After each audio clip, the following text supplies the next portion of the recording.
Today, Natchez, Mississippi is one of America's oldest surviving settlements. With a population of about 15,000, it has achieved national recognition for its many successful attempts at historic preservation, boasting the presence of over 1,000 structures currently listed on the National Register of Historic Places. But in the early 19th century, the city of Natchez was a bustling port and key location in the Old Southwest's flourishing cotton economy, a direct result of the settlement's strategic placement on a bluff overlooking the Mississippi River, chosen by its French founders in 1716. Numerous affluent American cotton planters flocked to the burgeoning city to make it home, and by the beginning of the Civil War, there were more millionaires per capita in Natchez than any other city in America.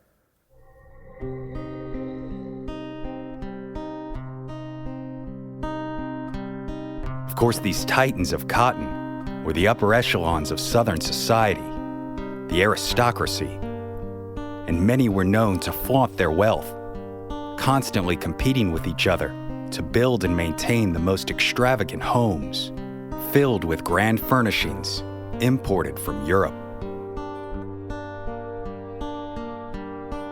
And one of these men was Dr. Holler Nutt, a man who dreamed of building a home that would be seen as a true architectural wonder. Unfortunately, the onset of the Civil War put a halt to the construction of this palatial home, which would tragically become known as Nutt's Folly.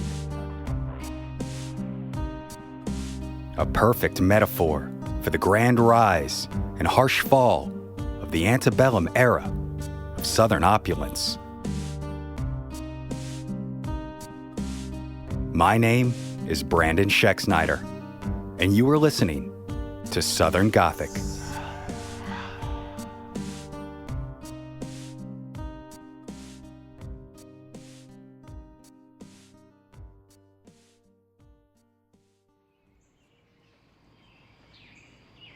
Dr. Holler Nutt was born at Laurel Hill Plantation in Jefferson County, Mississippi on February 17, 1816.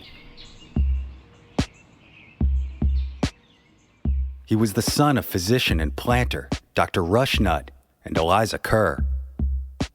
Given the family's wealth, Holler not only studied at the University of Virginia from 1832 to 1835, but was also educated in the business and economics of how to own, operate, and manage a plantation.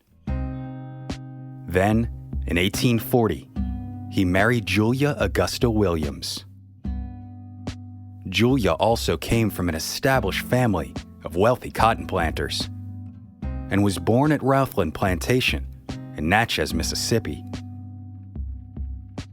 Over the following years, through both family inheritance and outright purchasing, Dr. Holler Nutt owned and operated 5 plantations total, 3 in Louisiana, named Araby, Evergreen, and Winter Quarters, and 2 in Mississippi, Cloverdale and Laurel Hill, the plantation where he had been born.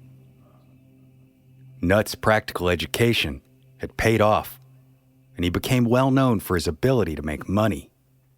In fact, it was through his own agricultural research that Dr. Nutt developed a new strain of cotton, ideal for growth in the lower Mississippi Valley, a hybrid of Egyptian and Mexican cottons. This new strain became a catalyst for the region's growing dominance in the 19th century global cotton market.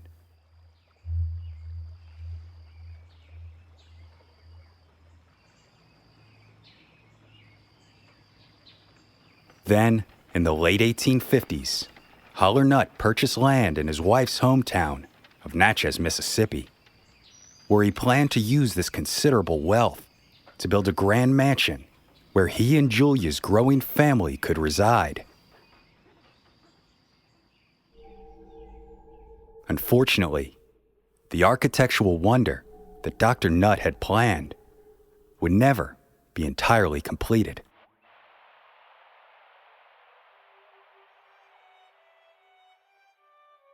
To build his grand mansion, Nutt hired Samuel Sloan, a leading Philadelphia architect who specialized in Italianate-style villas and country houses, along with churches and institutional buildings. Sloan was also the author of several architecture books, one of which Nutt was known to have owned, The Model Architect, published in 1852, and included an illustration of a grandiose octagonal house called the Oriental Villa. It was this home that served as the inspiration for and initial concept of what would become Longwood Mansion.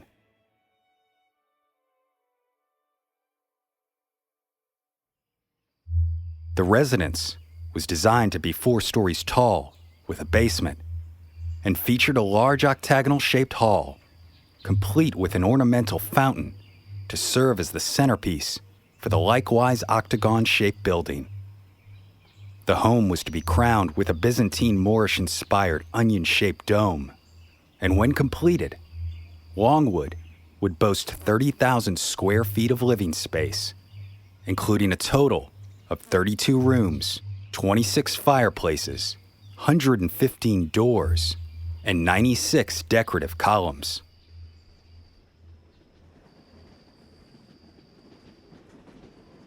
Sloan made 2 trips to Natchez in January and May of 1860 to discuss the planned structure and requirements for building. By February, bricks were being made on site in preparation, and in March, workers consisting of 15 men and 8 boys began tearing down the old house that previously stood on the property before excavating the ground for the new mansion's foundations. Longwood would require roughly 120,000 feet of lumber and 80,000 feet of lathing, which were prepared by a local Natchez sawmill. Bricks were made on site, with upwards of 1 million required to complete the task, and all other construction materials, including window frames, doors, brackets, blinds, columns, and marble, were sent in from Philadelphia.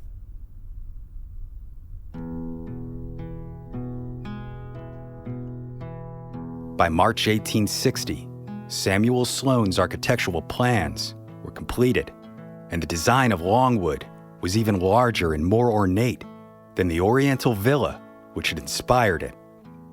Addison Hutton, a carpenter from Philadelphia, was hired to oversee the project, and over the next few months, hired artisans arrived in Natchez to begin work. Unfortunately, progress on the mansion did not last long and would soon be halted.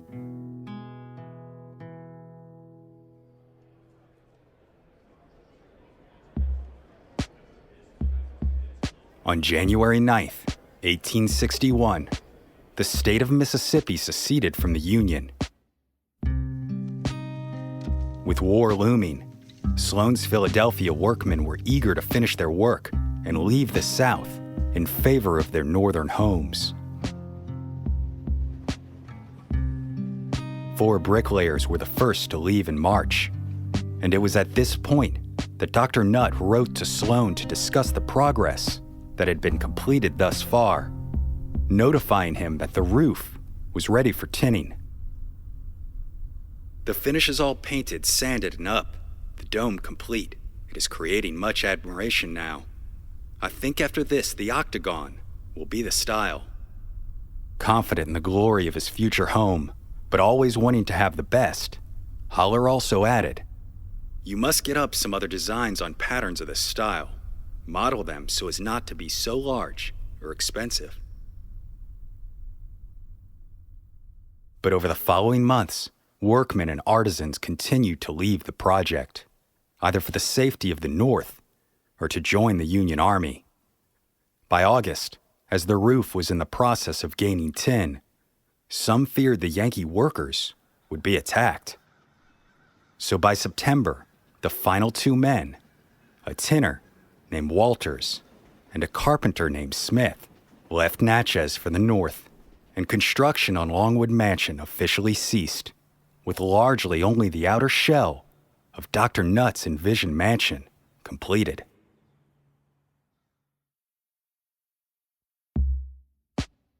Over the next year, in an effort to make the home usable for his family anyway, Dr. Nutt used his slaves to complete the rooms located on the basement level of the property, allowing the family to move into Longwood in 1862. From its original grandly designed interior of 32 rooms, only these 9 rooms in the basement where the family resided were ever completed. It is said that Dr. Holler Nutt proudly believed that once the war was over, he could once again resume construction on his grand vision. Unfortunately, this would never come to pass.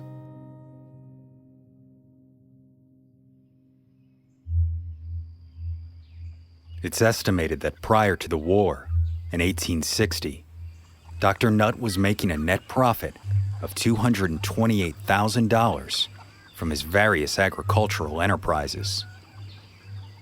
He owned approximately 43,000 acres of land, including his 5 plantations, which were worked by approximately 800 slaves. Altogether, his total assets are estimated to be about $3 million, roughly 93.5 in today's currency. But in spite of Dr. Nutt's education, business acumen, and extensive wealth, nothing could save him from the impact of the Civil War. The physical destruction wrought on his numerous properties and plantation fields, along with the expropriation of supplies by both the Union and Confederate armies, caused a significant cash flow problem. And this limitation of readily available funds resulted in foreclosure on Nutt's plantations across the river in Louisiana. Being a careful businessman, he took note of each and every asset lost as a result of the Union Army, hoping that one day these records, as well as his continued loyalty to the Union, would give him the opportunity to receive reparations from the United States government. Among the assets listed was much of the furniture intended to fill Longwood. The wealthy family purchased numerous high-end items from countries across Europe. These purchases were then shipped across the Atlantic to make their way up the Mississippi River by steamboat to Natchez. But the war brought with it port blockades and shipment seizures along the delivery route. Thus, numerous goods never arrived at their destination. So the completion of Dr. Holler Nutt's grand vision seemed less and less likely with each passing month, and his unfinished mansion became derisively known around the city of Natchez as Nutt's Folly.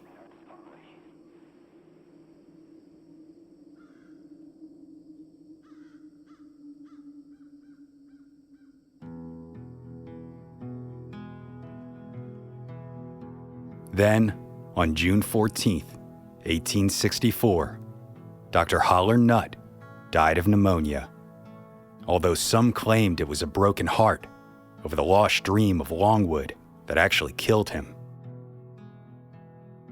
But Longwood's story does not end with Holler. After his death, his widow Julia and their children remained in the home. Of course, money was tight, and the remaining Nutt family plantations were much less productive and lucrative than they were before the war. So Julia was eventually forced to sell off her late husband's property, piece by piece, in order to care for her children and pay taxes on the estate where she lived for 3 more decades until her death in 1897. Over the course of her life, Julia fought hard to receive reparations for the family's losses in the war, and even made an attempt to complete Longwood. But no additional construction commenced, and Julia Nutt was unable to fulfill her husband's vision.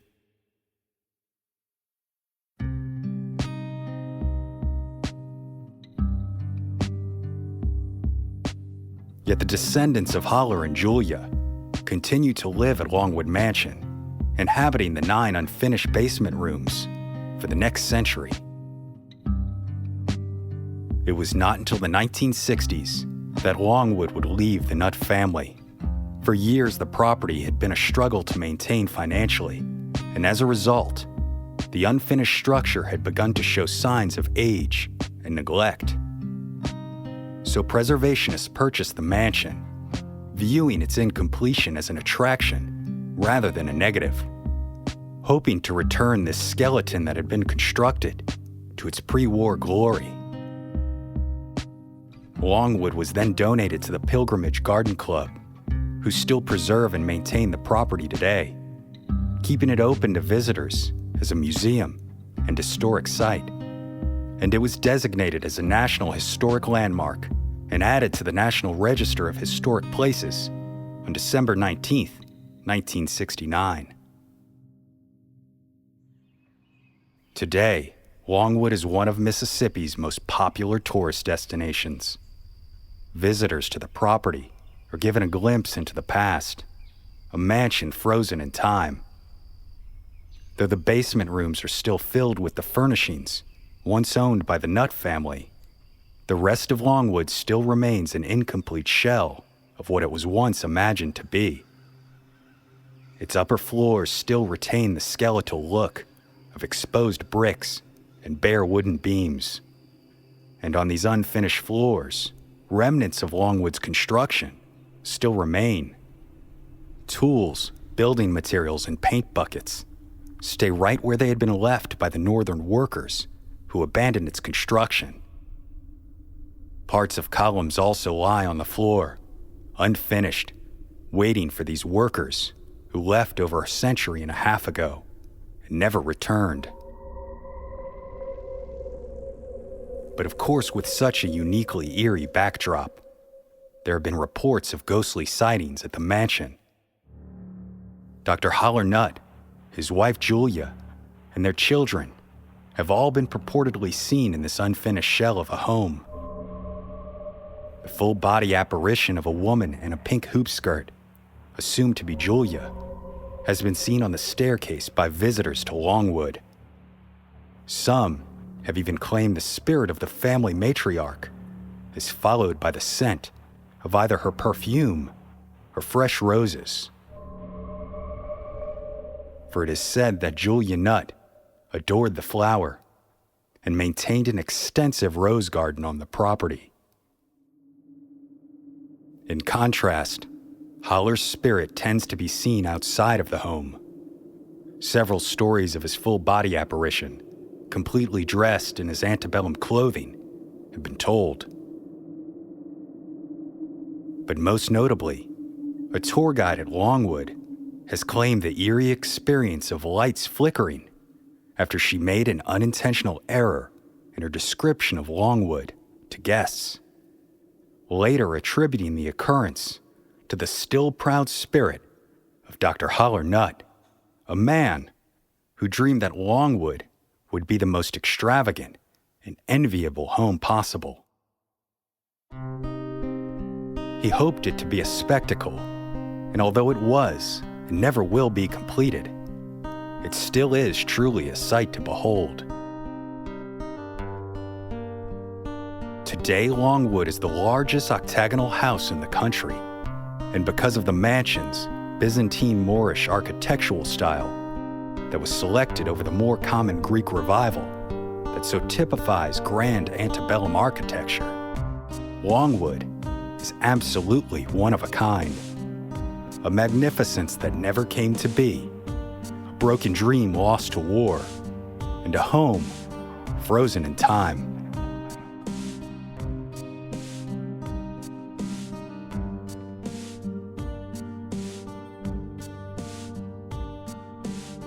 My name is Brandon Schexnayder, and you are listening to Southern Gothic.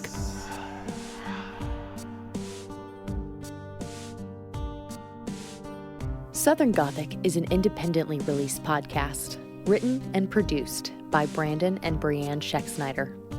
For special access to members-only content, including access to the series Southern Gothic, The Monsters, as well as updates and links to our social media, visit southerngothicmedia.com today. Lucky Little Shacks.